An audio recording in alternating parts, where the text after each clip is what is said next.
మన తండ్రి దేవుని నుండి ప్రభువైన యేసుక్రీస్తు నుండి కృపయు సమాధానమును మీకు కలుగును గాక. ఆమేన్. దయచేసి అందరూ కూర్చోనండి. యాకోబు పత్రిక మొదటి అధ్యాయము 22వ వచనాన్ని మరొకసారి చదువుకుందాం. మీరు వినువారు మాత్రమై ఉండి మిమ్మల్ని మీరు మోసపుచ్చు కొనుచుకున్న ఆ వాక్య ప్రకారము ప్రవర్తించు వారనే ఉండుడి. ప్రార్థన చేసుకుందాం. యెహోవా మా ఆశ్రయదుర్గమ్మ, మా విమోచకుడా, నా నోటి మాటలు మా అందరి హృదయ ధ్యానములు మీ దృష్టికి అంగీకారముగా చేయము.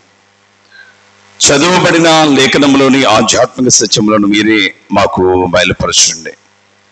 మీ దాసుడనైనా నేను బలహీనుడనై ఉండగా నీ కృపచే నా నుండి నా ప్రతి విధమైన బలహీనతను రూపుమాపి నీ ప్రేమచే నన్ను నీ ఆత్మతో నింపి నాకు కావలసిన శారీరక ఆధ్యాత్మిక బలమును దయచేసి నీ బిడ్డమైనటువంటి మేము వాక్యానుసారంగా ప్రవర్తించు వారముగా ఉండునట్లు కొద్ది నిమిషములు మాతో మాట్లాడమని యేసయ్య ఘనమైన నామము పేరిట వేడుకొనుచున్నాము కర్త. ఆమేన్. క్రీస్తునందు ప్రియులారా, ఈ శ్రేష్టమైనటువంటి దినమున మనం చదువుకున్న ఈ 2 లేఖనముల నుండి విశేష రీతిన పత్రికా పాఠ్య భాగంలో నుండి కొన్ని ఆధ్యాత్మిక సత్యాలు కొద్ది నిమిషాలు ధ్యానం చేసే ప్రయత్నం చేద్దామనే మాట తెలియజేస్తాం. దానికంటే ముందుగా గడిచిన ఆదివారం మనం ధ్యానం చేసినటువంటి విషయాన్ని జ్ఞాపకం చేసుకుంటే చూడండి, యాకోబు పత్రిక మొదటి అధ్యాయము 19వ వచనంలో భక్త మహాశయుడు యాకోబు అంటాడు కదా, నా ప్రియ సహోదరులారా మీరు ఈ సంగతి ఎరుగుదురు అనేటువంటి మాటను తెలియజేస్తూ ఉండాలని చూడగలం. గడిచినటువంటి ఆదివారం పత్రికా పాఠ్య భాగంలో ఇదే భక్త మహాశయుడు అనేటువంటి యాకోబు తెలియజేసినటువంటి మాట కనుక జ్ఞాపకం చేసుకోలేతే ఆయన అంటాడు కదా, నా ప్రియ సహోదరులారా మీరు ఈ సంగతి ఎరుగుదురు. అదేంటంటే అంటూ ఆయన అంటాడు, మీలో ప్రతివాడును వినుటకు వేగిరపడేటువంటి వాడిగా, మాట్లాడుటకు నిదానించేటువంటి వాడిగా, కోపించడానికి నిదానించేటువంటి వాడిగా ఉండాలి అనేటువంటి మాట తెలియజేస్తూ ఉండాలని చూడగలం. గమనించండి క్రీస్తు ప్రేమించండి వాళ్ళ అంటే గడిచినటువంటి ఆదివారం నాడు ఇదే భక్త మహాశయుడు ఏం మాట్లాడుతూ ఉన్నాడు మనతో అనేటువంటిది కనుక జ్ఞాపకం చేసుకో. అయితే ప్రియులారా మీరు వినటానికి వేగిరపడండి, వినటానికి వేగిరపడండి అనే మాట తెలియజేస్తుంటే ఈ ఆదివారం నాడు అదే భక్త మహాశయుడు యాకోబు మనతో మరొక మాటను జోడిస్తూ అంటాడు కదా, మీరు విన్నారు కదా,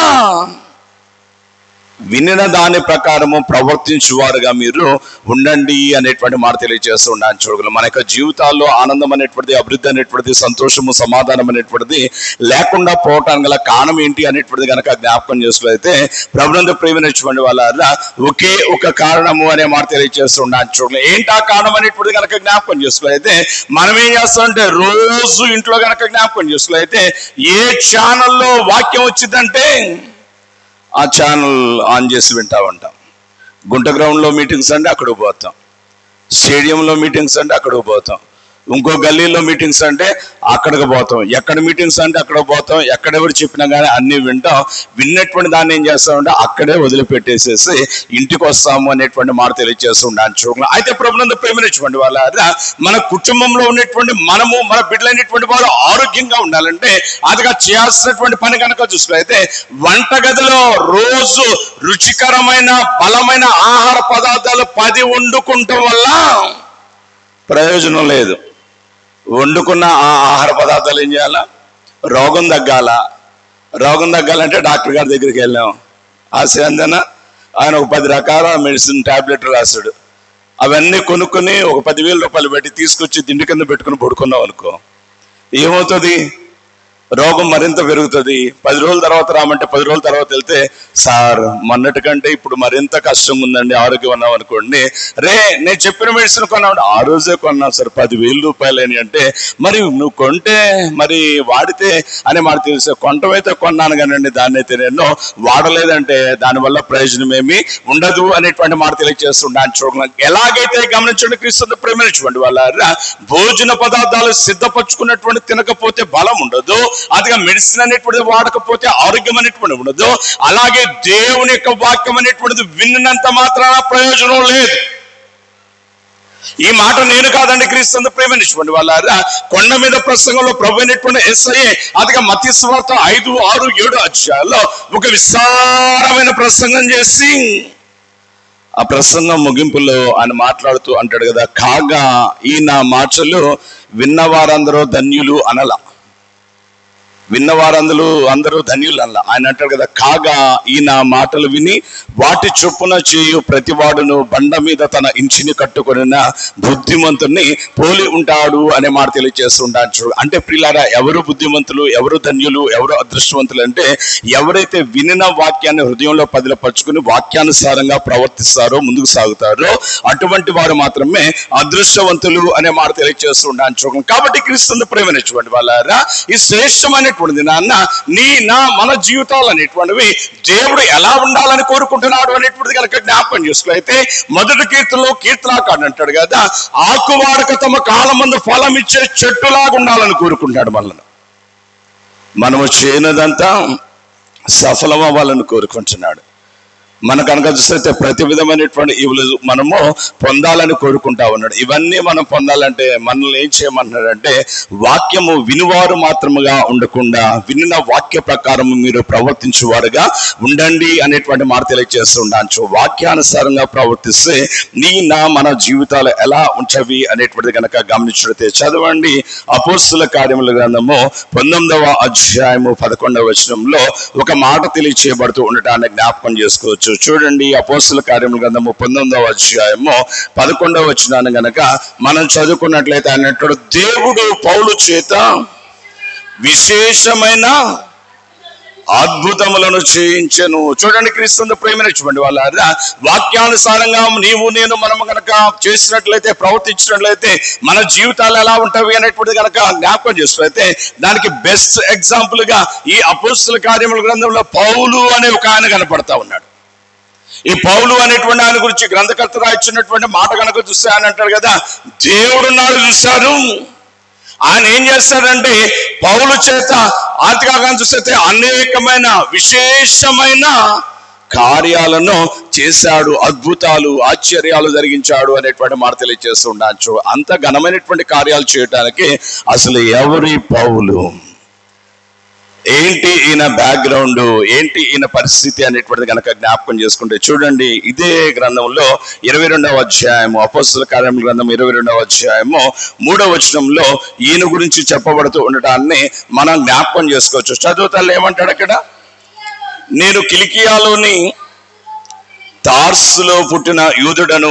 చాలండి, క్రీస్తు ప్రేమించండి వాళ్ళ ఎవరైతే ఇన్ని అద్భుతాలు చేస్తున్నాడో, దేవుడు అనేటువంటి యెహోవా ఎవరి చేతనైతే విశేషమైనటువంటి అద్భుతాలు చేస్తూ ఉన్నాడో, ఆయన తన గురించి ఒకానొక సమయంలో చెప్పుచున్నటువంటి మాటగా చూస్తే, ఈ పౌలు అనే నేనున్నాను చూశారు, నేను ఎక్కడ వాడిని అనుకున్నారు అంటూ ఆయన మాట్లాడుతూ అంటాడు కదా, నేను కిలికియాలోని తార్సు పట్టణంకు సంబంధించినటువంటి వాడును. రెండవదిగా ఆయన అంటాడు, నేను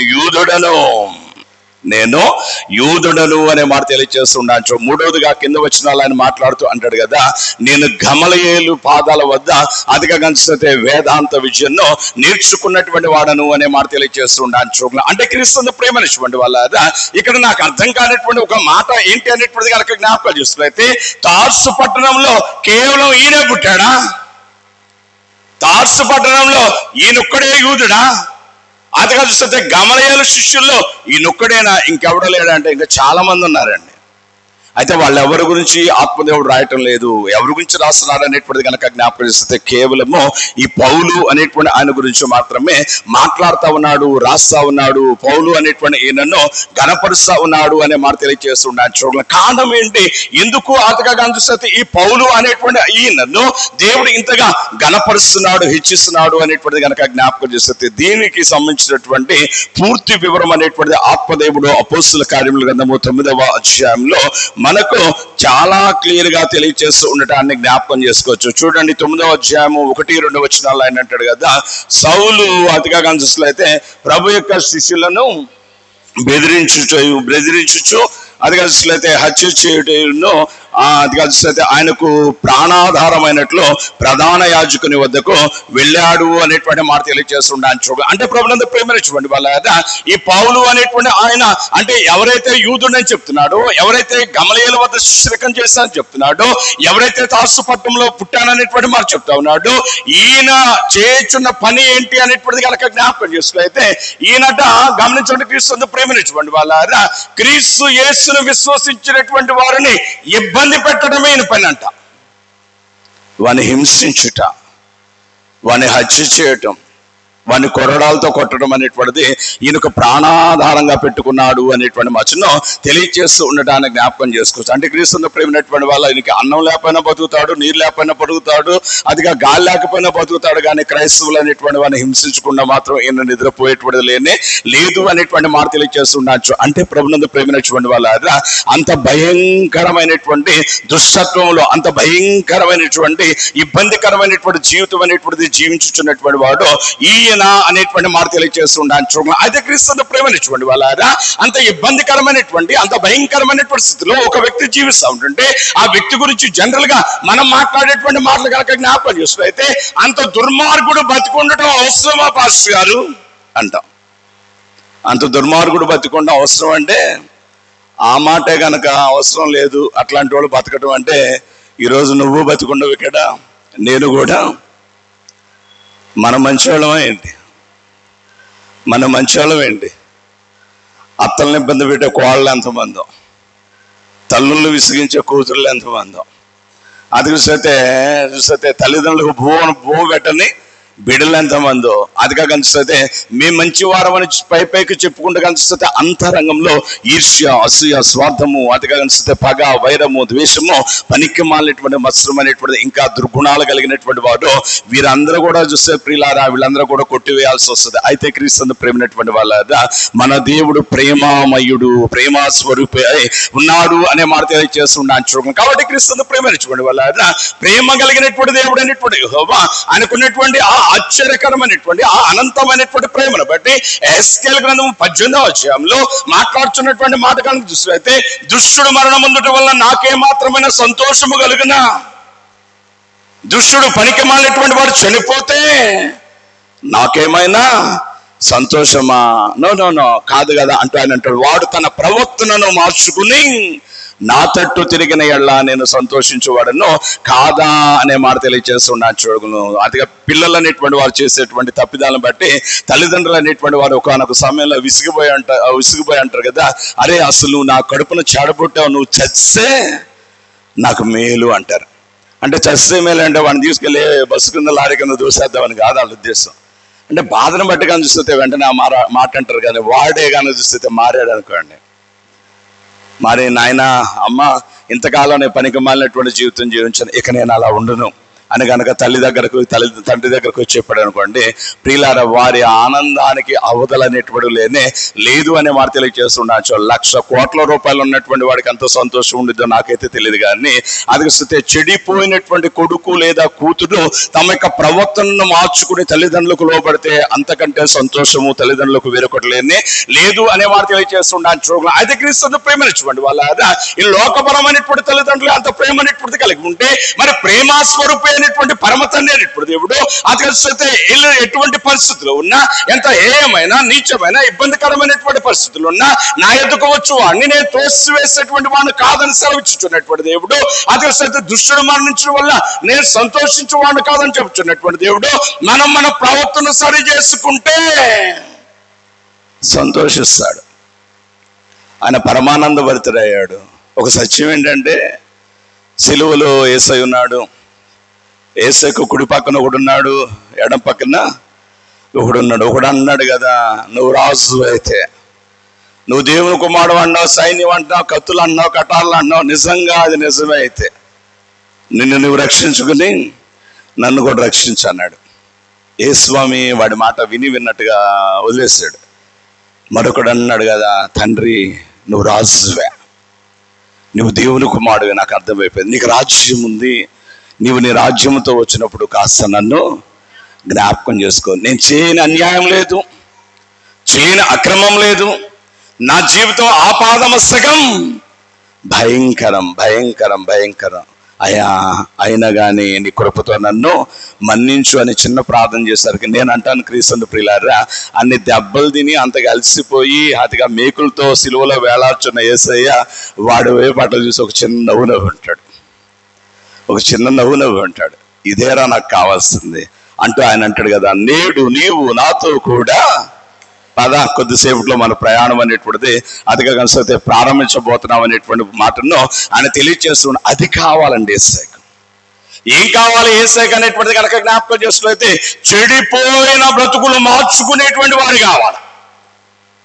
అవకాశం అనేటువంటిది ప్రభుత్వించినటువంటి సమయంలో ఆ అవకాశాన్ని సద్వినియోగం చేసుకుని తమ జీవితాలను అతగా నవీనపరుచుకుని యేసయ్యతో అంటుకట్టుకునేవారు కావాలి. ఆ అవకాశం ఇది నాన్న సౌలుకి ఇవ్వాలనుకున్నాడు దేవుడు. అందుకే సౌలు క్రైస్తవులను హింసించాలనేటువంటి ఉద్దేశంతో ప్రయాణం మొదలు పెట్టాడు. ప్రియులారా, దమస్కు మార్గంలో తండ్రి అయిన దేవుడు, అది ఆత్మదేవుడు చేసిన పనిగా చూసినట్లయితే, సౌలును సంధించగా సౌలు చేసినటువంటి సౌలు పరిస్థితి ఎలా ఉందనేటువంటిది కనుక జ్ఞాపకం, కింద పడి దృష్టిని కోల్పోయాడు అనేటువంటి మాట తెలియజేస్తుండే చూడుకున్నాం. ఆ సమయంలో కానీ చూసినట్లయితే ఆకాశం నుండి ఒక మెల్లని స్వరంతో దేవుడు మాట్లాడుతూ అంటాడు, సౌలా సౌలా నీవెందుకు నన్ను అదిగా హింసించుచున్నావు అనే మాట తెలియజేస్తుంటే, ఈయనేమన్నాడు, నాయనా నువ్వెవరు అన్నాడా? నాయనా నువ్వెవరు అన్నాడా? ఏమన్నాడు? ప్రభువా నువ్వెవడవు, నీవు ఎవడవు. ఈ మాట బాగాలేదు కదా. ఎవరన్నా నా దగ్గరకు వచ్చి, సార్ మరేంటంటే, రే నువ్వెవడురా అన్నాను అనుకో, నువ్వెవడవురా అన్నాను అనుకో, పక్కన మీరు అందరూ ఉన్నారు అనుకోండి, ఏంటి పాస్టర్ గారు, అబ్బే ఆయన కరెక్ట్ కాదండి, ఏంటండి ఆయన మాటలు అలా ఉన్నాయి, తెలియదు అనుకోండి. ఎవడనే బదులు నాయనా నువ్వెవరు అంటే బాగుండేది కదా అనేటువంటి మాట తెలియజేస్తున్నాను చూడు. అంటే మన మాటలను బట్టి మన క్యారెక్టర్ ఏంటో అర్థమైపోతుంది. ఎవడవు, నీవెవడవు, ఈ మాట నచ్చలా దేవుడికి. ఒకనొక దినాన సమయం ఉంటే అదిగా చూస్తే సీరియల్స్ అన్నీ అయిపోయి టీవీ ఖాళీగా ఉంటే నిర్గమాకాండం చదవండి. నిర్గమాకాండంలో అదిగా చూస్తే మోషే అహరోన్లు ఐగుప్తు రాజున ఫరో దగ్గరకు వెళ్ళారు. వెళ్ళి వారు అడుగుతున్నారు కదా, రాజా ఫరో నాయనా, మా దేవుడైన యెహోవాకు మేము అరణ్యములో పండుగ చేసుకోవాలి, కాబట్టి మా ప్రజలైన ఇశ్రాయేల్ అందరినీ పంపించు అని అడిగారు. ఆ సమయంలో ఫరో అన్నాడు, నేను మీ మాట విని ప్రజలైనటువంటి ఇశ్రాయేల్ అయినటువంటి వారిని పంపటానికి యెహోవా పండుగ అంటున్నారే, ఇంతకీ ఆ యెహోవా ఎవడు? ఆ యెహోవా ఎవడు అన్నాడు. దీన్ని దేవుడు ఆకాశం మందుని చూసి విన్నాడు, చూశాడు, ఓ అని అండర్లైన్ చేసుకున్నాడు. యెహోవా ఎవడా అంటే నేనెవరో నీకు తెలియాలి, అదే కదా. మోసే ఓకే నీ పని నువ్వు, కానీ నేనెవడంటున్నాడు కదా వాడు, నేనెవడో త్వరలోనే వాడికి తెలిసిద్ది అనే మాట తెలియజేస్తూ ఉంటాను చూడగలను. ఏదైనా చిన్న చిన్న గొడవలు వచ్చింది అనుకోండి, ఎవడు నువ్వు అన్నావు, నేనెవడా ఆగు, నేనెవడో చూపిస్తా, నాకు అసలు నా సంగతి ఏంటో చూపిస్తా, నాకు నీ సంగతి ఏంటో తెలుస్తా నాకు అని. అంటే మనకున్న బలం ఎంత, మనకున్న మంది వార్బలం వెనకాల ఉన్నటువంటి సోర్స్ చేయలేకపోయినా కానీ విర్రవిగా మాటలు మాట్లాడతాం. మరి మన దేవుడు ఆకాశ మహాకాశంలో పట్టజాలని వాడు, సర్వశక్తి నిర్మాణకుడు, సర్వశక్తివంతుడు, సర్వశక్తివంతుడు. ఈయన పట్టుకుని ఏమన్నాడు, ఆయన ఎవడు అన్నాడు. అది విన్నాడు ఆయన. నేను ఎవడన్నా, ఓకే నీకే తెలిసి దాగని చెప్పని ఐగుప్తు దేశంలో తెగుళ్ళు ప్రారంభించాడండి దేవుడు. ఎప్పుడైతే తెగులు ప్రారంభించాడో ఎవడన్నటువంటి రాజైన ఫరో మోషే అహరోను పిలిపించి దండాలు పెట్టి అన్నాడు, మోషే దయచేసి నా కొరకు ప్రజల కొరకు మీ దేవుడైన యెహోవాను వేడుకోనండి.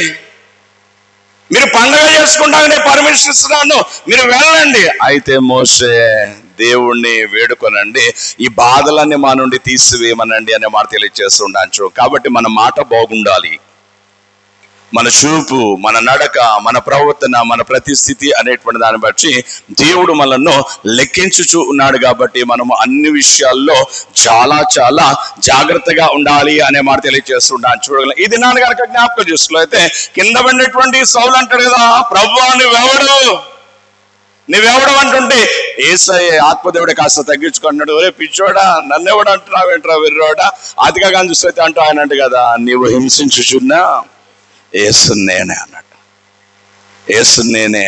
ఒక పంచి సౌలా, నీవు లేచి అతిగా కనిపిస్తే నేను చూపించేటువంటి ఆ స్థలానికి వెళ్ళు అనేటువంటి మాట తెలియజేసరికి ప్రియులారా ఆయన నిద్రపరుచుకుని అక్కడ తీసుకుని పోతా ఉంటుంటే అననయ్య అక్కడ ఉన్నాడు. అననయ్యతో దేవుడు మాట్లాడుతూ ఉన్నాడు, అననయ్య ఇదిగో సౌలు అతిగా కనిపిస్తే ప్రార్థన చేయొచ్చు ఉన్నాడు, దర్శనంలో నీ వచ్చి అతని కొరకు ప్రార్థన చేయడం చూశాడు, కాబట్టి నువ్వు వెళ్ళి వాడి కొరకు ప్రార్థన చేయి అంటుంటే అననయ్య అన్నాడు, ఎవరికి ప్రార్థన చేయమంటావు అన్నాడు. సౌలు కోసం అన్నాడు.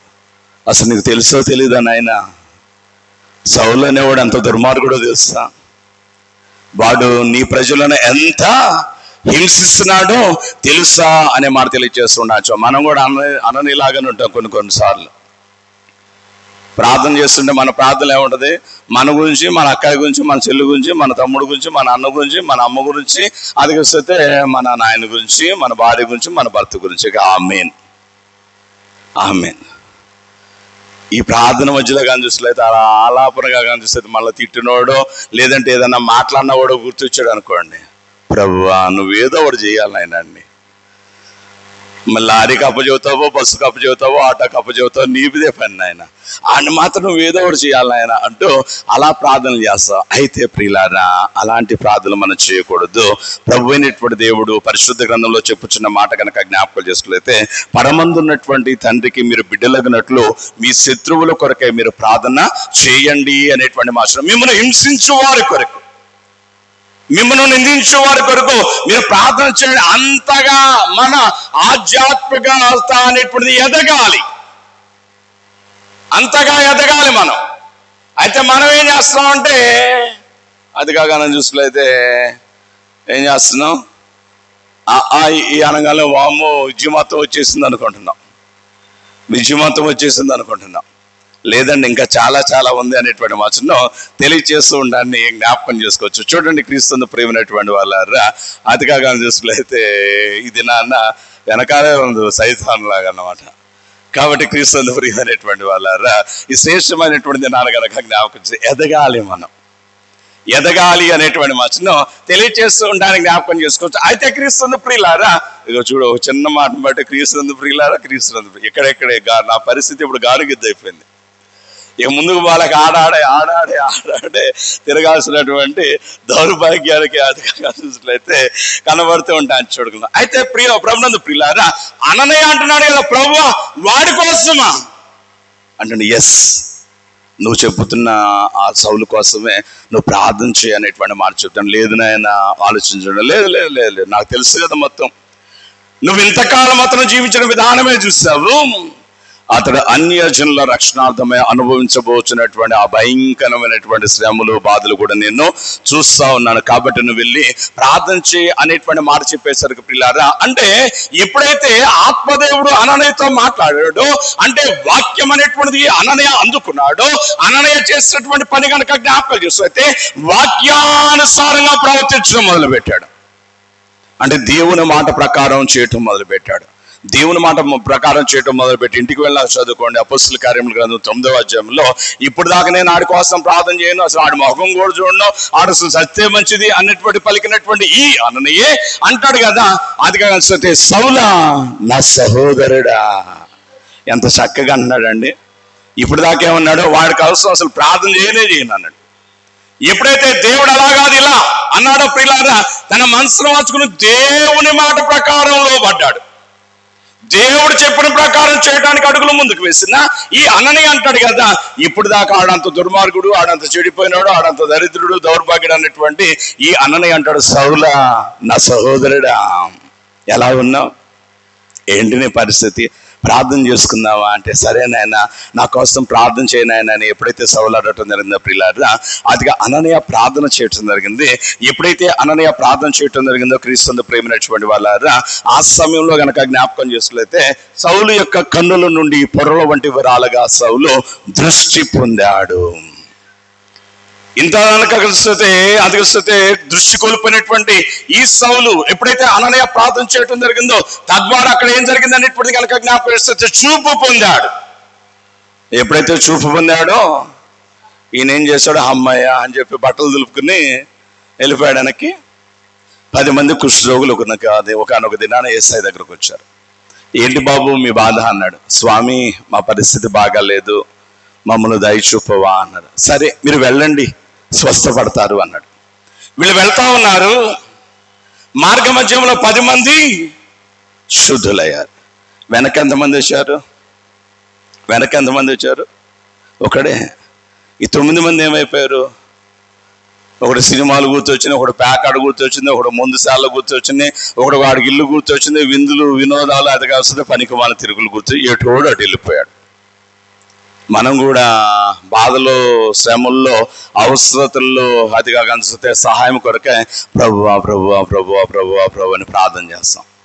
దాన్ని కనుక దాటామనుకోండి, దాన్ని దాటంగా ఏం చెబుతాం, ఇక ప్రభు లేదు పాడు లేదు. ఇక అసలు నేను ఎంత కష్టపడ్డానంటే, అసలు నాకు ఆ రోజు జ్వరం వచ్చింది, అయినా కానీ చూసినట్లయితే అంత నీరసంలో కూడా వెళ్ళి ఎగ్జామ్ రాశాను, అసలు నేను ఇంత బాధపడ్డాను, అంత శ్రమ పడ్డాను, క్రెడిట్ మనకు ఆపాదించుకుంటాను. No, as a people of God, no credit we have to give up to our Lord have only. దేవుని బిడ్డగా ఘనత అనేటువంటిది కేవలం దేవునికే. నేను ఈ రోజు ఇలా ఉన్నానంటే దానికి కారణం నా దేవుడు ఈ దినాన నాతో లేకపోతే నేను ఇలా నిలబడేవాడిని కాదు, నేను ఇక్కడ దాకా వచ్చేటువంటి వాడిని కాదు, నేను ఆయన మాటలు ఇలా వినేటువంటి వాడిని కాదు అన్నటువంటి మాట చెప్పాలి అనేటువంటి మాట తెలియజేస్తుంటాను. చూడండి పిల్లారా, ఎప్పుడైతే దృష్టి పొందాడో సౌలు వెనక్కి వెళ్ళిపోలేదండి. వెనక్కి వెళ్ళిపోయారుగా కానీ చూస్తే మరలా తాకీదులు పట్టుకుని మరలా ఎవడు చంపుదామా, ఎవడు కొడదామా, ఎవడు ఇబ్బంది పెడదామని ఆలోచించలేదు. ప్రియులారా, ఏం చేశాడు ఈ సౌలు అనేటువంటిది కనుక జ్ఞాపకం చేసుకులైతే చదవండి తల్లి. అదిగా కనుక చూసుకులైతే 9వ అధ్యాయము 19-20 వచనాలు కనుక మనం చదువుకున్నట్లయితే ఒక మాట తెలియచేయచ్చు ఉండటానికి చూడగలం. అపోస్తలుల కార్యముల గ్రంథము 9వ అధ్యాయము 19-20 వచనాలు కనుక మనం చదువుకున్నట్లయితే చదువు ఏమంటాడు అక్కడ, అతడు దమస్కులో ఉన్న శిష్యులతో కూడా కొన్ని దినములు ఉండేను. చాలండి క్రీస్తునందు ప్రేమైనటువంటి వాళ్ళ ఎప్పుడైతే దృష్టి పొందిన ఈ సౌలు చేసినటువంటి పని కనుక జ్ఞాపకం చేసుకున్నట్లయితే దమస్కులో ఉన్నటువంటి శిష్యులతో కూడా కొన్ని దినాలు అక్కడ ఉన్నాడట. ఈ దినాలు ఏం చేస్తుంటాడు? బహుశా ఏం చేస్తుంటాడు ఏమ్మా? ఏం చేస్తుంటాడు? వీళ్ళందరిని అడుగుతున్నాడు, ఓయ్ సహోదరులారా, మార్గ మధ్యమున నన్ను పునరుద్ధరణైన యేసు సంధించాడు. ఇంతకాలం నాకు తెలిసిందే జ్ఞానం అనుకున్నాను, నేను చదువుకుందే విద్య అనుకున్నాను. అయితే పునరుద్ధరణుడైనటువంటి క్రీస్తు యేసు సంధించిన పిమ్మట దృష్టి కోల్పోయిన నేను అననీయ ప్రార్థనతో దృష్టి పొందిన విధానాన్ని బట్టి నాకు తెలియనిది నేను తెలుసుకోవాల్సింది ఇంకా చాలా ఉంది అన్నది నాకు అర్థమైపోయింది. అది నాకు చెప్పండి, నేను దాని గురించి తెలుసుకోవాలి అనేటువంటి ఆశ కలిగినటువంటి వాడే ఏం చేశాడంట, కొందరు శిష్యులతో కూడా కొన్ని దినాలు ఉన్నంట. ఈ దినాలంతటా ఈ సౌలు ఏం చేశాడంటే క్రీస్తునందు ప్రేమైనటువంటి వాళ్ళారా, యేసు గూర్చినటువంటి వివరాలన్నీ, ఆయన చూపిన ప్రేమ, ఆయన చేసిన కార్యాలు, ఆయన మానవాళి యొక్క రక్షణార్థమై చేసినటువంటి ఆ శిలువ యాగము, ఆయన యొక్క 2వ ఆగమనము, దేవుని యొక్క రాజ్యము, అందులో సకల పరిశుద్ధుల విందు, అక్కడ ఉండబోయేటువంటి ఆ ఘనమైనటువంటి స్థితిగతుల అనేటువంటి వీటన్నిటి గురించి ఎప్పుడైతే తెలుసుకుంటా ఉన్నాడో క్రీస్తు ప్రేమనిచ్చుకోండి వాళ్ళ ఈ సౌలు ఆతకాగాన్ని చూసినట్లయితే ఏమైందంటే సౌలు ఎప్పుడైతే క్రీస్తు యేసు కూర్చున్న ఈ వివరాలను తెలుసుకుంటా ఉన్నాడో సౌలుగా పౌలుగా రూపాంతరం చెందిస్తాడండి. క్రీస్తు ప్రియమైనటువంటి వాళ్ళ రూపాంతరం చెందినటువంటి ఈ పౌలు ఒకనొక దినమున గనక జ్ఞాపకం చేసుకుంటే క్రైస్తవులను క్రీస్తుని ఎరిగినటువంటి వారిని అదిగా హింసించుడే చంపుడే తనకు ప్రాణాధారముగా ఎంచుకున్నటువంటి ఈ సౌలు ఎప్పుడైతే తనక జీవితాన్ని తనక మనసును మార్చుకుని రూపాంతరం చెందాడో, ప్రాచీన స్వభావాన్ని విడిచిపెట్టాడు, నవీనమైనటువంటి స్వభావాన్ని ధరించాడు, అదిగా పునరుద్ధారణ అనేటువంటి క్రీస్తు యేసుతో తనక జీవితాన్ని అంటుకట్టుకున్నటువంటి పౌలు మాట్లాడుతూ ఫిలిప్పీలకు రాసినటువంటి మొదటి పత్రిక 21వ వచనం, ఫిలిప్పీలకు రాసినటువంటి పత్రిక మొదటి అధ్యాయము 21వ వచనంలో ఆయన మాట్లాడుతూ అంటాడు, నా మచ్చుకైతే బ్రతుకుట క్రీస్తే, చావైతే లాభము అనేటువంటి మాట తెలియజేస్తూ ఉండొచ్చు. ఇంతకాలం ఏమన్నాడు? చంపడానికైనా బ్రతుకున్నా అన్నాడు, నిందించడానికే బ్రతుకున్నా, హింసించడానికే బ్రతుకున్నా, అదే నా ప్రాణాధారము అని సెలవిచ్చినటువంటి ఈ దినాన్ని ఎప్పుడైతే రూపాంతరం చెందాడో ఆయన మాట్లాడుతూ అంటాడు కదా, నా మచ్చుకైతే బ్రతుకుట క్రీస్తే, చస్తే జావుగాక, బ్రతుకుండినా ఆయన కోసమే నేను బ్రతుకుతాను అంటుంటే మరొక చోట ఆయన మాట్లాడుతూ అంటాడు కదా, క్రీస్తు ప్రేమైనటువంటి వాళ్ళారా, నేనేం చేశానంటే నా కొరకు చనిపోయినటువంటి క్రీస్తు యేసు కొరకు నా శరీరమును ఆయనతో కూడా సిలువ వేసుకున్నాను. నేను సిలువ వేసుకున్నానంటే మరొక సందర్భంలో ఆయన మాట్లాడుతూ అంటాడు కదా, అది కలిసి క్రీస్తు ప్రేమలో నుండి నేను ఎక్కడ జారిపోతాను అనేటువంటి భయముతో అనేకులకు బోధించడం ఏమిట, ఎక్కడ దౌర్భాగ్యుడును అది కలిసి దుష్టునైపోతాను అనేటువంటి ఆ భయముతో దినదినము నన్ను నేను నలగగొట్టుకొనొచ్చు ఉన్నా. మనకేం కావాలి? Always we are just seeking for the comfort zones in this world. మనం ఏం చేస్తున్నాం? కంఫర్ట్ జోన్ కావాలి. గుడికి రాగానే అది కలిసితే పైకి చూస్తాం. ఎందుకు? ఏమా ఏసీలు లేవు, దేవునికి స్తోత్రం. ఏసీలు కనుకుంటే మామూలుగా కర్రలతో వస్తారు, ఏడనే కూర్చోవాలి, ఎన్నే కూర్చోవాలి. ఫ్యాన్లు కోసం గమనించిన, ఫ్యాన్ లేకపోతే గమనించలేతే అబ్బా అంట. అదే బ్యాంక్ మేనేజర్ లోన్ ఇస్తారని చెప్పి 6 గంటలు లీడ్ చేశారు అనుకో, బ్యాంకు మొత్తం కెపాసిటీ అనేటువంటిది 100 అయితే 600 మంది ఉన్నారు అనుకోండి, అయినా కానీ ఆడాడి ఇరుక్కుంటుంటాం. అప్పుడు చెమట అనిపించదు, అప్పుడు విసుగు అనిపించదు, అప్పుడు బాధ అనేది అనిపించదు. అయితే దేవుని మందిరం వచ్చేసరికి కనుక ఎక్కడ లేని బాధ, ఎక్కడ లేనిటువంటి అది అసహనం అనేటువంటిది, ఎక్కడ లేనటువంటి నీరసం అనేటువంటిది కనబడేటువంటిదిగా ఉంటూ ఉంటాను చూడండి. అయితే క్రీస్తు ప్రేమైనటువంటి పౌలు అలా కాదు అన్నట్టు క్షేమమందును క్షామమందును సమయమందును అసమయమందును తిన్నా తినకపోయినా కానీ నేను ఒకటే పని చేస్తా. ఏం చేస్తానంటే ప్రియులారా, ఆయన పనే చేస్తా, ఆయన కొరకే జీవిస్తాను అన్నటువంటి తీర్మానం చేసుకున్నాడు ఈయన అనేటువంటి మాటను తెలియజేస్తూ ఉండడానికి జ్ఞాపకం చేసుకోవచ్చు. చూడండి, క్రీస్తు ప్రేమను చూడండి వాళ్ళారా, ఒకానొక దినమున అతగైతే అనేకులను హింసించి చంపినటువంటి ఈ సౌలు ఈ దినాన ఇంత ఘనంగా అనేకుల రక్షణార్థమై ఆయన మాట్లాడుతూ అంటాడు కదా, క్రీస్తు ప్రేమను చూడండి వాళ్ళారా, మీ కొరకు నేను చావాల్సి వచ్చినా కానీ చేస్తా, మీ రక్షణార్థమై ప్రసవ వేదన పడుతున్నాను అంటాడు సందర్భంలో. మరో సందర్భంలో కనిపిస్తే మీ పాపల నిమిత్తమై నేను చావాలన్నా కానీ చేస్తాననే మాట తెలియజేస్తూ ఉంటాన్ని జ్ఞాపకం చేస్తూ అంతగా ఎదిగిపోయాడు. కారణం ఏంటి అనేటువంటిది కనుక జ్ఞాపకం చేస్తే క్రీస్తు ప్రేమ నడుచుకోండి వాళ్ళారా, వినిన వాక్య ప్రకారము ప్రవర్తించటం మొదలుపెట్టిన విధానం బట్టి మనమేమో ఆడే ఆగిపోయాం. ఒక్కొక్కరిని అడిగితే ఏం చెప్తారు? నేనే ఈరోజు లేదంటే ఒక 1-2 నెలల క్రితం కొత్తగా వచ్చింది అనుకోండి, ఏం చెప్తారు? పాస్టర్ గారు కొద్దిగా మమ్మల్ని జాగ్రత్తగా చూసుకోండి పాస్టర్ గారు అంటే, ఏనైనా ఏమైంది, నీకేమన్నా బాగలేదా, ఇంకేమైనా ఇబ్బంది అంటే, అదేం కాదండి బాబు అట్ట అనుకోమాకండి, అసలు మీ చర్చిలో సీనియర్స్ అండి, మేము 30 సంవత్సరాల సీనియారిటీ ఉంది మాకు అంటాడు ఒక ఆయన.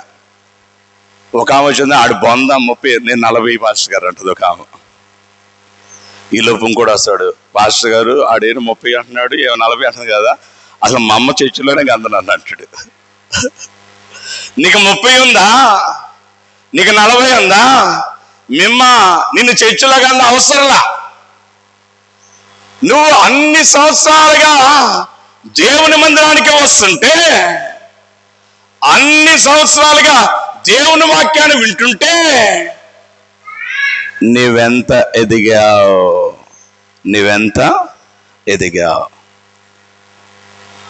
ఎంత ఎదిగావు. కొంతమందికి ఒక పిచ్చి ఉంటుంది. ఏంటి ఆ పిచ్చి? కాస్త పట్టుకున్నా అనుకోండి, రోజు చూసి గోడ దగ్గర ఒక స్కేల్ మీటర్ తీసుకుని ఎంత ఎత్తు పెరిగి అని చెప్పి చూసుకున్నట్టు రోజు. బరువు తగ్గాలనుకున్నటువంటి వాడు గంటకు ఒకసారి వెళ్ళి వేయింగ్ మిషన్ మీద నిలబడి చూసి ఇప్పుడేమని తగ్గాను అని చెప్పి. అదే నేను ఫెయిర్ అండ్ లవ్లీ వాడుతూ ఉన్నా. 5 వారాలు అయిపోయింది. 6 వారాల్లో నిగారించే తెలిపోయేది అంటున్నారు. ఇంకొక వారంలో నేను తెల్లగా వచ్చే ఆదివారం మీరు నన్ను గుర్తుపట్టలేరేమో. కాబట్టి ఇప్పుడు నా పరిస్థితి ఏంటి? ఇప్పుడు పద్దాక అద్దం ముందు వెళ్ళి ఈరోజు ఎంత తెల్లగా అయ్యానని చెప్పి చూసుకోవాలి. ప్రియులారా, ఇవి మనకు క్షేమమో అవసరమో నాకైతే తెలియదు, కానీ ఆధ్యాత్మికంగా నువ్వెంత ఎదిగావు. జనులందరూ అంటున్నారు కదా, జక్కని చూసి వీడు పొట్టోడు, వీడు సుంకరి, వీడు పాపి, వీడు దౌర్భాగ్యుడు, అసలు వీడితో స్నేహమే చేయకూడదు, ఇట్లాంటి చన్నాళ్ళు వీడు అన్నాడు.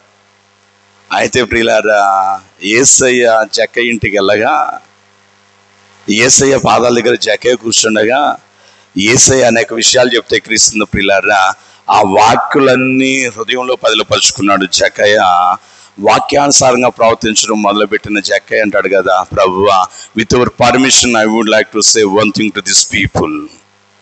ఈ ప్రజలకు మీరు పర్మిషన్ ఇస్తే ఒక మాట చెప్పాలనుకున్నా అంటే చెప్పు జక్కయ్య, ఏం చెప్పాలి నువ్వు వాళ్ళకి అంటుంటే జక్కయ్య అన్నాడు, నాయన నా ఆస్తిలో సగం వీళ్ళకి ఇచ్చేస్తున్నా అన్నాడు.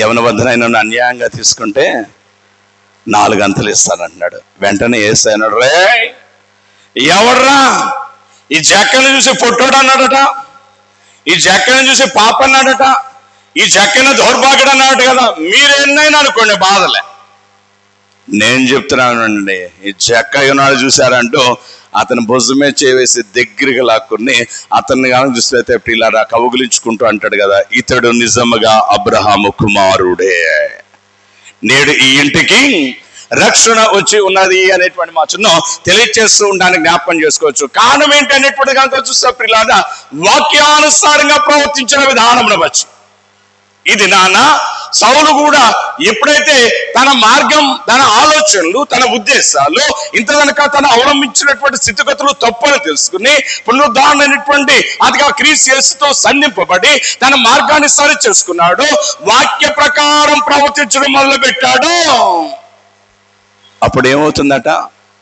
అప్పుడేమవుతుంది? దేవుడు పౌలు ద్వారా ఏం చేశాడట? విశేషమైన ఎక్కడున్నావు? 19వ అధ్యాయం 11వ వచనము అపోస్తల కార్యముల గ్రంథాన్ని కనుక చూసినట్లయితే దేవుడు పౌలు ద్వారా ఏం చేస్తాడంటే విశేషమైనటువంటి అదిగా అద్భుతాలు, అదిగా క్రియలు అనేటువంటిది జరిగించాడు అనేటువంటి మాటను తెలియచేయచ్చు ఉండటానికి జ్ఞాపకం చేసుకోవచ్చు. చూడండి, క్రీస్తు ప్రేమనిచ్చుకోండి వాళ్ళారా, ఏం జరిగించాడు అంటే 12వ వచనంలో దాని గురించి మాట్లాడుతూ అంటాడు కదా, చదవండి ఏమంటాడు అక్కడ? అతని శరీరమునకు తగిలిన చేతిగుడ్డ అయినను నడికషు అయినను రోగుల వద్దకు తెచ్చినప్పుడు రోగముల వాని విడిచాను, దయ్యములు కూడా వెళ్ళిపోయాను. ప్రియులారా, పౌలు శరీరాన్ని తాకినటువంటి వస్త్రాలు తీసుకుని వచ్చి రోగుల దగ్గర పెడితే ఏమైందట? రోగాలు నయమైనయట. ఈ వచనాన్ని అండర్లైన్ చేసుకున్నారు కొంతమంది. ఖర్చీపులు అమ్మేవాడు ఒకడు, దుప్పట్లు అమ్మేవాడు ఒకడు, నూనె అమ్మేవాడు ఒకడు, స్వస్థత వరాలని చెప్పని అసలు వదిలిపెట్టేసేసారు. దేవుని వాక్యంలో మనం వడ్లు తెలుసు కదా మనకి, వరి పంట వడ్లు తెలుసు కదా, వడ్లు తీసుకువెళ్ళి మరలో వేసాం ఆడియటానికి. ఇప్పుడు మనం వెళ్ళి ఎక్కడ నిలబడాలా? పచ్చుకుంటాకి ఎక్కడ నిలబడాలా? నూక దగ్గర నిలబడాలా? తౌడు దగ్గర నిలబడాలా? లేదా బియ్యం దగ్గర నిలబడాలా? ఏమ్మా, బియ్యం దగ్గర నిలబడాలి. అయితే మనము సువార్త అనేటువంటిది ప్రకటింపబడతా ఉంటుంటే ఆ సువార్తలో వన్ ఆఫ్ ద పార్ట్, ఒక భాగం ఏంటంటే స్వస్థతలు, అద్భుతాలు, ఆశ్చర్యకరమైన క్రియలు, భాషలు, మరొకటి. అయితే దేవుని వాక్యం అనేటువంటిది బియ్యం లాంటిది, అది విలువైనది. అయితే మన దౌర్భాగ్యం ఏంటంటే వాక్యాన్నేమో గాలికి వదిలేసేసి తౌడు దగ్గర, నూక దగ్గర, ఊక దగ్గర పడచేస్తున్నాం. అద్భుతాలంటే ఎడిపోతున్నాం, భాషలో మాట్లాడుతున్నా అటుపోతున్నాం. నేను దినాన మా అయ్యగారు కూడా ఏదో గొప్ప భాషలో మాట్లాడారు. మరి ప్రసన్న కుమార్ గారు చెప్పాలి దాని అర్థం ఏంటో. మరి ఏం ప్రసన్న గారు నిన్న ఆదివారం భాషలో మాట్లాడారు కదా దేవసాయం గారు. కాబట్టి క్రీస్తు ప్రియమైనటువంటి వాళ్ళారా, భాషలో ఆడేం మాట్లాడుతున్నాడు ఆడికి తెలియదు, ఎదుటోడు ఏం విన్నాడో ఆడికి తెలియదు. అదిగా కలిసి భాషలో అసలు తెలుగే మన బతుకు అంతంత మాత్రం, తెలుగే మనకు అర్థం కాదు, ఇక భాషలు అంటాడు. ఆ రోజులో అవసరం ఉంది, ఆ రోజు కావాలా. ఈరోజు అంత అవసరం లేదు. అవసరమైతే ప్రభు ఖచ్చితంగా భాషలో కూడా వాడుకుంటాడు. అందులో అలాంటి సందేహము లేదు అనే వాడు తెలియజేస్తుంటాను. చూడండి, గమనించండి ప్రియులారా, స్వస్థతలు కూడా ఉన్నాయి, 100% ఉన్నాయి. అయితే ఎవరికి కావాలో వారికే, అందరికీ కాదు, ఎవరికి కావాలో వారికే అనే మాట తెలియజేస్తుంటాను. చూడడం 10 మంది రోగులు ఉన్నారంటే 10 మందిని బాగు చేయాలన్న నియమం ఏం లేదు. చచ్చిపోయిన వాళ్ళు చాలా మంది ఉంటే ప్రభు అనేటువంటి నాయను ఆదికాల నాయనలో ఉన్న పేద విధవరాలు కుమారుని లేపాడు, అందరినీ లేపలేదు కదా. చనిపోయిన వాళ్ళు చాలా మంది ఉంటే ప్రియులారా లాజర్నే లేపాడు, అందరినీ లేపలేదు కదా. గుడ్డివారు చాలా మంది ఉన్నారు, పుట్టుకతో మూగవారు చాలా మంది ఉన్నారు, ఊచకాల చేతులు కలిగినటువంటి వారు ఉన్నారు, దేహాలు పట్టిన వాళ్ళు చాలా మంది ఉన్నారు. అందరినీ బాగు చేయాల, కొందరనే. కారణం ఏంటంటే అక్కడ దేవుని యొక్క కార్యాలు బయలుపరచడం అనేటువంటిది అవసరత ఉన్నది కాబట్టి అనే మాట తెలియజేస్తున్నాను. చూడాలి. అయితే ప్రియులారు, ఇక్కడ పౌలు కూడా అతివస్తే సౌలు ఎప్పుడైతే పౌలు గారు రూపాంతరం చెందాడో, వాక్యానుసారంగా ప్రవర్తించేవాడుగా తయారయ్యాడో ప్రియులారా, ఇతని ద్వారా అద్భుతాలు జరుగుతున్నాయండి. ఇతని ద్వారా ఆశ్చర్యకరమైనటువంటి కార్యాలు అనేటువంటి జరుగుతున్నవి. ఇన్ని అద్భుతాలు, ఇన్ని ఘనమైన కార్యాలు అతిగా పౌలేనా? నీవు చేయలేవా? నేను చేయలేనా? మనం చేయలేమంటే చేస్తాం, అవసరం అయితే చేస్తాం. చెయ్యాలంటే పౌలులాగా దేవునికి సమర్పించుకున్న స్థితి నీలో, నాలో, మనలో ఉండాలి అనే మాట తెలియజేస్తున్నాచ్చు. మనమేం ప్రతిజ్ఞలేమో గొప్పగా చేస్తాం, తీర్మానాలేమో గొప్పగా తీసుకుంటాం, ఆచరణ సున్నా. పాటలు పాడమంటే అంటాం కదా, పాస్టర్ గారు అసలు ఈ పాట అంటే నాకు ప్రాణం అండి, ఈ పాట నన్ను మార్చిందండి అంటే పాడమ్మా, ఏం పాడండి? జీవితాంతము వరకు నీకే సేవ సల్పుదు అంచి నేను మొదలు పెడతాం. పాట మధ్యలో కనిపిస్తే ఎవరైనా మైక్ లాక్కూడదు అనుకోండి, ఎందుకు లాగేవే నా మైక్ అని చెప్పి ఆడే గొడవేక. మనం ఉన్నది దేవుని మందిరం, సంఘం చూస్తుంది, సమాజం మనల్ని గమనిస్తుంది అనేటువంటి ఇంగితం కూడా మర్చిపోయి ఆడే జుట్లు పట్టుకుంటారు. చూడండి, క్రీస్తు ప్రేమైనటువంటి వాళ్ళు, ఇదా నువ్వు తీసుకున్న తీర్మానం, ఇదా నువ్వు దేవునితో వడంబడిక చేసుకున్నటువంటి విధము అనేటువంటి మాట తెలియజేస్తూ ఉంటాను, జ్ఞాపకం చేసుకోవచ్చు. చూడండి, క్రీస్తు ప్రేమైనటువంటి వాళ్ళారా, యేసయ్య అంటాడు కదా, నేను సాత్వికుడును, దీన మనస్సు కలిగినటువంటి వాడిను. If you would like to follow me, first of all you have to deny yourself. నువ్వు నన్ను వెంబడించాలంటే నిన్ను నువ్వు ఉపేక్షించుకోవాలా. అంటే ఎవరైనా అనగానే పోనీలేండి, తెలియక మాట్లాడేళ్ళే అన్నంతగా ఎదగాలి. మనం అన్నంతగా ఎదగాలి, అప్పుడే ఇలాంటి కార్యాలు మనం చేయగలుగుతాం. మనం ఆ స్థితిలో ఎదగలేకపోతున్నాం. అందుకే పౌలు అంటాడు, అసలు మీరు వాస్తవానికైతే ఎలా ఉండాలంటే ఆహారము భుజించే స్టేజ్లో ఉండాలి. అయితే ఇంకా మీరు పాలేదో అవుతున్నారు. మనకంటే ఒక్కొక్కసారి సండే స్కూల్ చిన్నారుల బతుకులే బాగున్నాయేమో అనిపిస్తుంది. ఎందుకంటే వాళ్ళలో ఈర్ష్య లేదు, స్వార్థం లేదు, మత్సరం లేదు, కోపం లేదు, ద్వేషం లేదు, అంతా బాగున్నారు. మనం పక్కనే కూర్చుంటాం, ఆమెను చూసి ఈడు కళ్ళు ఎగరేయటం, ఆమెను చూసి సైకిల్ చేయటం. ఏదైనా ఇలా ఉంటే మనం ఆధ్యాత్మికంగా ఎదగలేము అనేటువంటి మాట తెలియజేస్తుంటాను. చూడండి పిల్లలు, అయితే అలా లేడు ఈ పౌలు, చాలా ఘనంగా ఎదిగాడు పౌలు. అందుకే అదిగా అద్భుతాలు చేస్తారు. దెయ్యాలు ఆయన చూసి గజగజ వణికిపోతున్నాయి. కారణం ఏంటనేటువంటి కనుక జ్ఞాపకం చేస్తే వాక్యానుసారంగా జీవిస్తున్నాడు కాబట్టి. ముగింపులోకి వెళ్తున్నాను. క్రీస్తు ప్రేమైనటువంటి వాక్యానుసారంగా జీవిస్తున్నాడు కాబట్టి మనం కూడా వాక్యానుసారంగా ఉండాలండి. వాక్యము చాలా ఘనమైనది, వాక్యము ఎంతో ఉన్నతమైనది, శ్రేష్టమైనది, ఎంత ఘనమైనది అనేటువంటిది కనుక జ్ఞాపకం చేస్తుంటే ఈ వాక్యము దాని గొప్పతనం గురించి ఒక కీర్తనగాడు చక్కని కీర్తన రాస్తూ పాడుతూ అంటాడు కదా, పాల వంచి వాక్యము తేనె కంటే మధురము, పాల వంచి వాక్యము తేనె కంటే మధురము, వెండి బంగారముల వెల ఎంత అయినాను, వెండి బంగారముల వెల ఎంత అయినాను, తులతూగదు నీ వాక్యముతో. వెండి బంగారాల వెల ఎంత ఉన్నా వాక్యంతో అది సమం కాదటండి ప్రియులారా. మన దౌర్భాగ్యం ఏంటంటే ఆదికాలంలో చూసుకున్నైతే దేవాలయంలో కూర్చుంటే బయట 6 డజను, సమ్మర్ సీజన్ కాబట్టి మామిడికాయల సీజన్ కాబట్టి రోడ్డు మీద కూర్చున్న కల్లా 1 డజను మామిడికాయలు ఫ్రీగా ఇస్తున్నారట. కానీ మనం వాక్యం చదువుతుండే అనుకుంటూ అడుగుంటాడు పోతురు. ఇక dozen matter of dozen mangoes, దాని వర్త్ ఎంత, దాని ఖరీదు ఎంత? దట్స్ మేబీ 400 or 600 లేదా 1000 రూపీస్. వాక్యం వెండి బంగారాల కంటే ఘనమైనది. ఎంత ఘనమైనది అంటే ప్రియులారా, వెండి కాదు కదా, వాటన్నిటికంటే, లోకంలో ఉన్న వాటన్నిటికంటే ప్రశస్తమైనది, పరిశుద్ధమైనటువంటిది, ఉన్నతమైనటువంటిది దేవుని యొక్క వాక్యము. ఆ వాక్యాన్ని రుచి చూచాడు పౌలు. పిల్లలు చూడండి, చాక్లెట్ రుచి చూశారనుకో ఇక దాన్ని వదిలిపెట్టరు, దానికోసం మారం చేస్తారు, దానికోసం ఏడుస్తారు, దానికోసం వలుగుతారు, దానికోసం ఇళ్లలో సామాన్లు కూడా పగలగొడతారు. పౌలు దేవుని యొక్క వాక్యాన్ని రుచి చూశాడు. ఆ రుచిని వదిలిపెట్టాక ఇష్టపట్ల ఆయన. ఈ వాక్యం యొక్క రుచిని అది కలిసి ఆయన ఆస్వాదించినటువంటి వాడే, వాక్యమే నా జీవితం అన్నటువంటి తీర్మానం చేసుకుని వాక్యానుసారంగా ప్రవర్తించడం మొదలు పెట్టాడు ప్రియులారా. అయితే వాక్యానుసారంగా ప్రవర్తించకుండా కొంతమంది ఉన్నారండి. ఈ మాట చెప్పి నేను ఇక ముగించేస్తాను.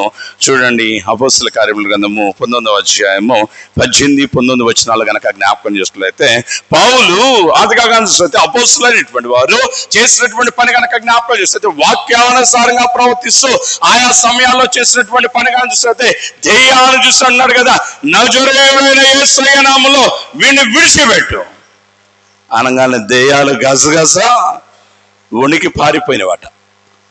కొంతమంది దీన్ని చూశారు,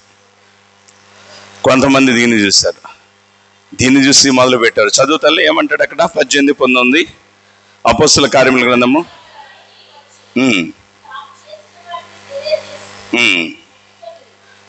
అపోస్తల కార్యముల గ్రంథము 19వ అధ్యాయము 18-19 వచనాల్లో ఏమా?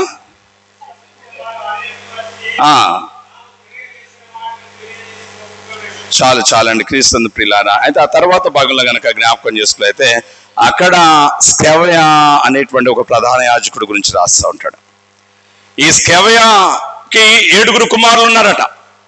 ఈ స్కెవయ కుమారులు అనేటువంటి వారు చేసినటువంటి పని కనుక జ్ఞాపకం చేస్తే, క్రీస్తు ప్రేమనిచ్చినటువంటి వాళ్ళ ఏం చేశారంటే, చదవండి 14-15 వచనాలు చదవండి 19వ అధ్యాయము అపోస్తల కార్యం గ్రంథము.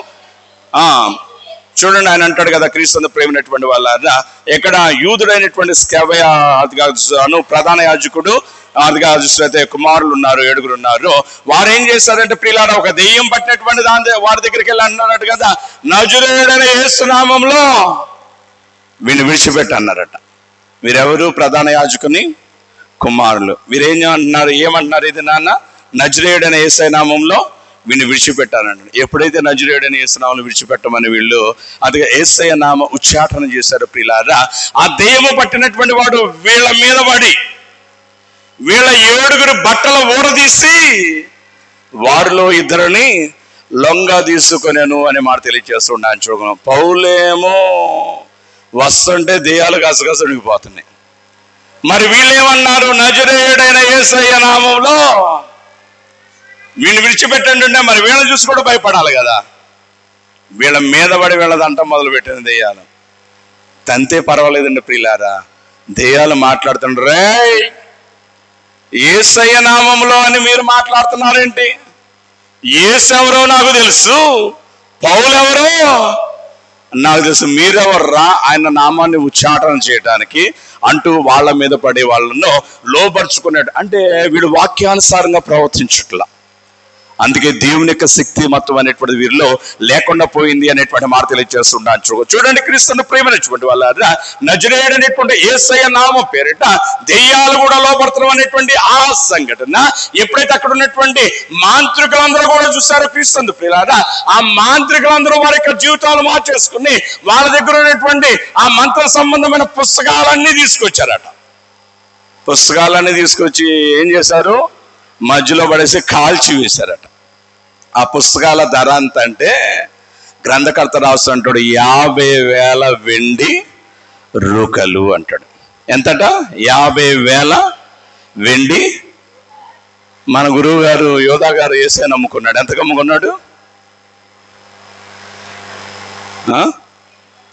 30,000గా 30 వెండి నాణాలకి. వీళ్ళు ఎంత తగల పెడుతున్నారు ఇప్పుడు? ఈయన ఎంతకు అమ్ముకున్నాడు? వీళ్ళు ఎంత తగలబెట్టారు? అంటే ప్రియులారా, ఈ మంత్రగాళ్ళు దేవుని వాక్యాన్ని రుచి చూస్తారు. అవి 50,000 గాక 50 కోట్లవు గాక.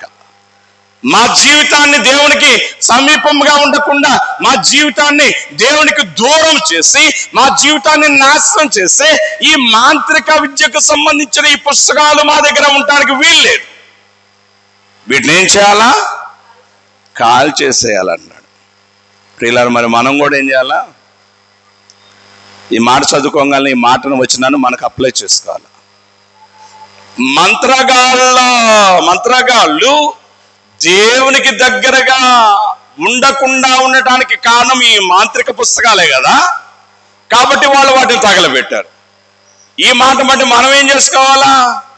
దేవునికి దగ్గరగా ఉండకుండా నాలో ఏమేమి కారణాలు, లోపాలు ఉన్నాయి? వ్యభిచారమా, దొంగతనమా, నరహత్య, కోపమా, ద్వేషమా, పగ, మరొకట ఇలాంటివి ఎప్పుడైతే ఆత్మదేవుడు మనకు బట్టబయలుపరిచాడో వాటన్నిటిని మనం కూడా ఏం చేయాలా? కాల్చివేయాలి. మనం ఏం చేస్తున్నాం? కాల్చకుండా అట్లా దాచుకుంటున్నాం హృదయంలో. అందుకే ఎదగలేకపోతున్నాం. మరుగుజుల్లా తయారవుతున్నాం. ఆధ్యాత్మికంగా మరుగుజుల్లాగా తయారవుతున్నాం. ప్రియులారా, వాళ్ళు వర్ధిల్లటానికి ఆత్మలో, వాళ్ళ ద్వారా అద్భుతాలు జరగటానికి, వాళ్ళ ద్వారా మహాకార్యాలు జరగటానికి, పౌలు గురించి అన్న విశేషమైన కార్యములు జరగడానికి కారణం ఏంటంటే యేసయ్యకు ఏదైతే ఇష్టం లేదో అవన్నీ కాల్చేశారు. అవన్నీ కూకటవేలతో సహా వారి జీవితాల నుంచి, కుటుంబాల నుంచి పారవేశారనే మాట తెలియజేస్తుంటాం. మనం ఏం చేస్తుంటే పనికి మాల చెత్త మొత్తం తీసుకొచ్చి మన దగ్గర పెట్టుకుంటున్నాం. పనికి మాలినటువంటి దరిద్రం మొత్తం తీసుకొచ్చి మన దగ్గర పెట్టుకుంటున్నాం. అందుకే మనం ఎదగలేకపోతున్నాం అనేటువంటి మాట తెలియజేస్తున్నాను. చూడండి, క్రీస్తును ప్రేమైనటువంటి వాళ్ళ ఈ శ్రేష్టమైనటువంటిది నాన్న. అందుకే మనం ఎదగాలని కోరుకుంటున్నాడు ప్రభు. మనం అభివృద్ధి చెందాలని కోరుకున్నాడు ప్రభు. మనం ఘనంగా ఉండాలని కోరుకున్నాడు ప్రభు. అందుకే ఆయన అంటాడు కదా, మీరు ఘనంగా ఉండాలంటే, అభివృద్ధి చెందాలంటే, అధికస్తే సంతోషంగా ఉండాలంటే మీరు ఒక పని చేయండి. ఏం చేస్తారంటే వాక్యము వింటున్నారు కదా, వినిన వాక్య ప్రకారము ప్రవర్తించువారుగా ఉండండి. అర్థమైందండి? ఏం చేయాలంటే మనం వాక్య ప్రకారము ప్రవర్తించువారుగా ఉండాలి. ఇంకా చెప్పుకుంటూ పోతే చాలా చెప్పుకోవచ్చు. ఇప్పటికీ గంట అయిపోయింది కాబట్టి నేను ముగిస్తాను. వాక్య ప్రకారం ప్రవర్తిస్తే ఏమవుతుందంటే ఇంకా చాలా చాలా మేళ్ళు ఉన్నాయండి. ఏంటి ఆ మేళ్ళు అంటే రాసుకోండి. ద్వితీయోపదేశకాండం 7వ అధ్యాయము 12వ వచనం. ద్వితీయోపదేశకాండం 7వ అధ్యాయము 12వ వచనం. ద్వితీయోపదేశకాండం 28వ అధ్యాయము 1వ వచనం నుండి కొన్ని వచనాలు అక్కడ చెప్తాడు. మీరు ఆయన అంటారు కదా, కాగా ఈ నా మాటలు విని వాటిని అనుసరించి గైకొని నడుచుకొని ఎడల. ఏమంటాడు అక్కడ? ఈ నా మాటలు విని వాటిని అనుసరించి గైకొని నడుచుకొని ఎడల అంటూ అక్కడి నుంచి కలిసి మొదలు పెడతాడండి. ఎన్ని ఆశీర్వాదాలు! ఎప్పుడు ఆశీర్వాదాలు? ఎప్పుడైతే వాక్యానుసారంగా మనము ప్రవర్తించేటువంటి వారికి ఉంటామో. కాబట్టి క్రీస్తు ప్రేమైనటువంటి వాళ్ళ ఇంటికి వెళ్ళాక మోకరిద్దాం. ప్రభువా, వాక్యానుసారంగా ప్రవర్తించగలిగినటువంటి మనస్సును, జీవితాన్ని నాకు దయచేయనేటువంటి ప్రార్థన చేద్దాం. ఆ చిన్న ప్రార్థన కనుక నువ్వు చేయగలిగితే వాక్యానుసారంగా ప్రవర్తించగలిగినటువంటి మనస్సును, నూతనమైనటువంటి స్థితిని నీకు ఇవ్వటానికి ప్రభువు నీకు సమీపముగా ఉన్నాడు అనే మాట తెలియజేస్తూ ఉంటాను. చూడండి. కాబట్టి ప్రియులారా, ఆయన సన్నిధిలో మోకరిద్దాం, ఆ కోరికను అడుగుదాం. ఆయన కృపచేత వాక్యానుసారంగా ప్రవర్తించడం మొదలు పెడదాం. మన జీవితాలను మరింతగా చూస్తే ఆధ్యాత్మికతలో అభివృద్ధి పరుచుకుందాం, అనేకులకు మాదిరిగా ఉందామనే మాట తెలియజేస్తూ ఉంటాను. చూడండి. కాబట్టి ఇటు స్థితి కలిగి ముందుకు సాగినట్లు పరిశుద్ధాత్మ దేవుడు మీకు, నాకు, మనందరికీ తోడై ఉండి సహాయాన్ని అందించి దీవించును గాక. ఆమేన్. సమస్త జ్ఞానమునకు నుంచి దేవుని సమాధానం యేసుక్రీస్తు వలన మీ హృదయములకు తలంపులకు కావలి ఉండుగాక. ఆమేన్.